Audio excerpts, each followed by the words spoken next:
नमस्कार, स्वागत है आपका सिस्टर सलवानी में। आज मैं आपको ले चलूंगी उत्तरायणी के मेले में, जिसे कि हमारे वहाँ उत्तरायणी का कौतिक कहा जाता है। कौतिक मतलब मेला, जो कि लगता है मकर संक्रांति के दिन। मकर संक्रांति से कुछ दिन पहले लगता है और मेन होता है मकर संक्रांति के दिन इसका समापन हो जाता है। मकर संक्रांति जिस दिन सूर्य उत्तरायण में प्रवेश करता है और उस दिन से हमारे सारे शुभ कामों का आरंभ होता है, क्योंकि एक महीने तो हम कोई शुभ काम नहीं होते हैं हमारे वहाँ, और उत्तरायणी के बाद सारे शुभ काम शुरू हो जाते हैं। इसलिए उत्तरायणी का बड़ा महत्व है। और हम पहाड़ियों में तो कुमाऊं में उत्तरायणी के पहले दिन, संक्रांत के पहले दिन, हम लोगों के वहाँ घुघते बनाए जाते हैं और कौओं को आमंत्रित करके घुघते की माला खिलाई जाती है। घुघते, बड़े, ढाल, तलवार, खजूरे, बहुत चीजें बनती हैं और कौओं को विशेष रूप से आमंत्रित किया जाता है। और कहा जाता है कि कौवे जिसके घुघते खा गए तो वो बहुत शुभ होता है।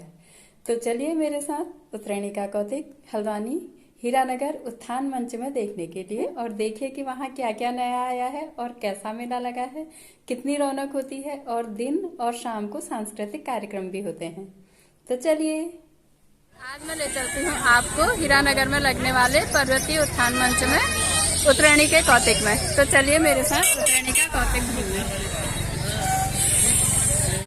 दूर पहाड़ी क्षेत्रों से बहुत लोग अपना अपना सामान लेकर आते हैं, जैसे मुनस्यारी के राजमा हो गए, हरसिल की राजमा हो गई, लाल चावल, मडुआ, गहत, भट्ट, गंधरेणी, जम्बू और बहुत सारी ऐसी चीजें दुर्लभ जो कि हम लोगों को प्लेन्स में नहीं मिल पाती और पहाड़ की प्योर चीजें आती हैं। तो लोग साल भर वेट करते हैं उत्तरायणी के मेले का, और हम लोग भी साल भर का पहाड़ी सामानों का स्टॉक मेले से ही जमा करते हैं। कहाँ से आया है सामान? कहाँ से लाए हो? मैम सामान तो हमारा से ना, हमारा क्या चीज है ये अच्छा लोग कलेक्ट करते हैं, अलग अलग से कलेक्ट करते हैं, जैसे मुनस्यारी की राजमा। और आता कहाँ से? ये झुंगर है, झुंगर। हाँ, वही मैं सोच, ये कैसा दिया? ये 80 रुपए होगा मैम, 150 रुपए। और ये जकिया कमी लोग खाते हैं, खीर बनती है बहुत की। ये भी वही दलिया, और वही आधा किलो का 80 रुपए का पैकेट बनता है। और इस पहाड़ी खाने के अलावा और भी बहुत चीजें यहाँ पर देखने को मिलेंगी, जैसे कि यहाँ चाट पकौड़ी की दुकानें, सूट, गरम सूट, कपड़े, और तिब्बत से जो आए हैं वो भी जैकेट, ऊनी मोजे, दस्ताने, बंगाल की साड़ियाँ, कुमाऊनी साड़ियाँ, बहुत कुछ इस मेले में आपको देखने को मिलेगा।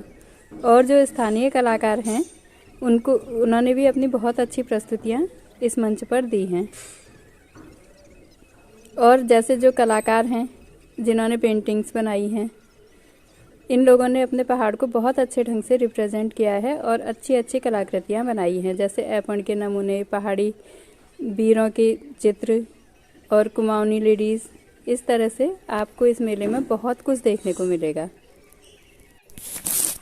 मेला बहुत प्राचीनतम मनोरंजन का एक साधन है। पहले के समय में जब मनोरंजन का कोई भी साधन नहीं होता था तो जगह जगह मेले लगते थे, उत्सव होते थे, तरह तरह के कार्यक्रम होते थे गाँव में, शहरों में। तो लोग अपना मनोरंजन वहीं कर लिया करते थे। वहाँ पर झूले लगते थे पहले से भी, और बाजार हाट भी लगती थी। बहुत सारा सामान जो कहीं नहीं मिलता था वो भी मिलता था। तो इस प्रकार से लोग अपना मनोरंजन मेलों में जाकर करते थे। और जो अभी ये मेले लगते हैं, अगर हम उनमें भी जाएं तो अपनी संस्कृति को बचाए रखने का एक बहुत बड़ा योगदान दे सकते हैं, क्योंकि वहाँ पर हर तरह का अपने अपने प्रांत का सामान मिलता है, अपने प्रांत की संस्कृति देखने को मिलती है, जैसे रंगवाली के पिछौड़े, और ये मेले में शगुन आखर गाए जा रहे हैं, और कुमाऊं का लोक संगीत, लोक नृत्य आदि देखने को मिल रहा है। तो इस तरह से हमारी संस्कृति बहुत हद तक सुरक्षित रहती है और बहुत लोगों तक पहुंचती है। जैसे मेलों के वीडियो बनते हैं तो सभी लोग देखते हैं, और इनमें से कुमाऊं संस्कृति एक बहुत ही प्राचीन और बहुत सुंदर प्रस्तुति है, जो कि सबका मन मोह लेती है। इसी तरह हम मेले से अलविदा कहें और अगले साल के मेले की तैयारी करें।